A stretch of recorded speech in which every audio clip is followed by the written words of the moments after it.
So today we're going to be talking about PlayStation and the recent outage that they had, alongside with the recent announcement that they made that they are no longer going to sell physical copies of games, and how their recent outage really shows that that's a bad move. It is the worst case scenario for the consumer. Um all around, because it just shows how fragile the system is and how quickly you could lose access to all these games that you have purchased because of a system outage, right? Um, and it's absolutely ridiculous. It's ridiculous that this is even a conversation. But yeah, so if I could just ask you guys real quick to like, comment, and subscribe on this video. Give me your thoughts on PlayStation and what you guys think about the outage, what you guys experienced during the outage, and your guys' thoughts on them no longer wanting to sell, you know, physical copies of games anymore. So I guess let's go ahead and get started with this in chronological order, which was PlayStation no longer wanting to sell physical copies. So earlier this month, they announced that starting in 2028, they will no longer be selling physical copies of any brand new PlayStation games. And so it'd be digital only, and like, you can talk a lot about those decisions. I mean, I get it that probably the majority of people already buy digital to begin with. But I think it's just, aside from the backlash that Sony received, not within the same month, right? Within the same month, we have Sony having a major, PSN outage with, thousands and thousands of players being unable to access their games. I think it's like, and it wasn't just for like a few minutes, it was like several hours. Like, some reports were as high as like 6 hours. It was all mainly due to Amazon, an Amazon outage that caused people struggling to sign in, and a bunch of Sony issues on their end.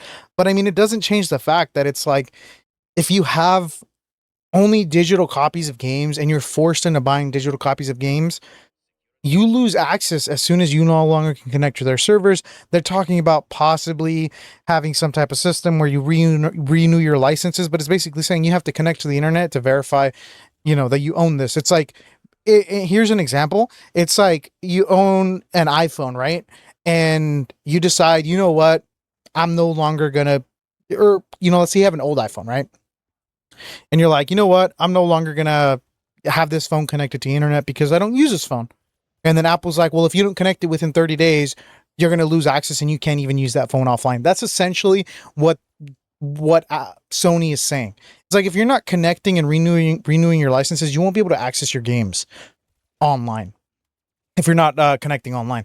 So it's definitely ridiculous in that aspect. Secondly, it's the fact that they just had a PSN outage, right? So on July 24th, for those of you guys who may or may not know, they did have a PSN outage. So the PlayStation Network was down, and it was out for several hours. People were unable to, access, even log in online, access the store, multiplayer, and a lot of other features alongside, license verification for digital games.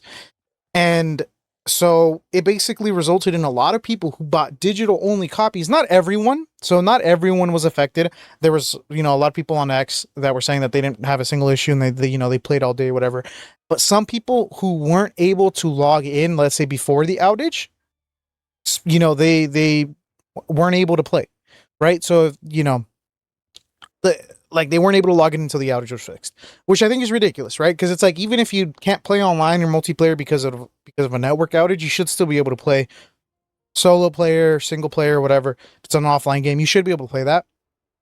It's ridiculous that this happened, and I think it's ironic, right? It's the timing is really is bad on Sony's part, but I think it's hilarious to add to the argument. Like, you guys just announced this, a little over 3 weeks ago, and then you guys have a major outage for several hours that makes it impossible for people to, to connect to your service. Right now, I think it just adds more concern for the whole situation. Like, how are you going to combat this? Like, right, the outage itself added like concrete real world proof of the exact concerns that people have about their announcement of going digital only. And I think like it's a major concern, not just for Sony players, but I think this is going to be the way that most game publishers I think this is going to be the way we're going to see consoles go, right? And I get it. When you're looking at PC, you're already all digital on PC anyways, but I'm going to tell you this, when it comes to Steam, your licenses live in your computer, right? So it's like once you're done downloading the game, you don't ever have to connect to the internet again, and you can still play Steam, right? And I could be wrong on this, but I have never had an issue playing Steam games offline, and all my Steam games work perfectly fine. So maybe I'm wrong. Maybe I'm one of the lucky few, but I have never had any issues with that, and obviously it's all digital. But I think with the way that Sony likes to do it, you know, it's their way of combating, you know, account sharing and all this other stuff, which is fair, but it's like in their fight, you know, to save that dollar, it's or to save that dime, it's costing them $1. Because like, I mean, realistically, I think we're well past the point where solo player games and single player games really carry the market anymore. Back in the day, I understood it, where it's like, okay, yeah, you don't want people downloading games offline because then they're never going to play online again, which was fair back in, you know, the PS2, the PS, or well, not even PS2, but like PlayStation 3, Xbox 360 days. That was a legitimate concern and a legitimate issue because there was a lot more for single player and offline games to play.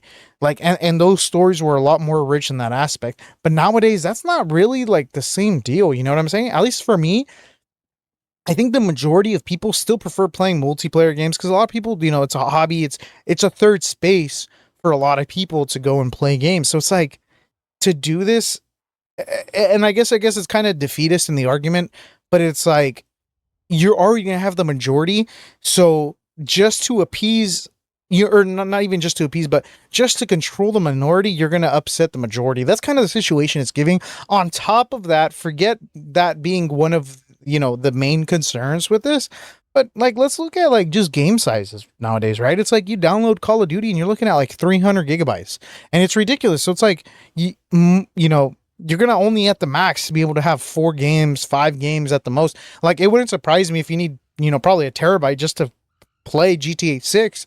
I'm like, it would not surprise me in the slightest if it's like, you know, 500 or 600 gigabytes of storage space for GTA 6. So it's like, we're going to, you know, and look at storage prices right now. Like, it's ridiculous. So it's like, you know, it's just stacking on stacking of concerns and issues. But, yeah, all I'm saying is like Sony really, you know, they really messed it up with this one. They kind of cost them, I think. But yeah, so if you guys enjoyed the video, leave a like and tell me your thoughts down below. But I'll catch you guys in the next one. Later.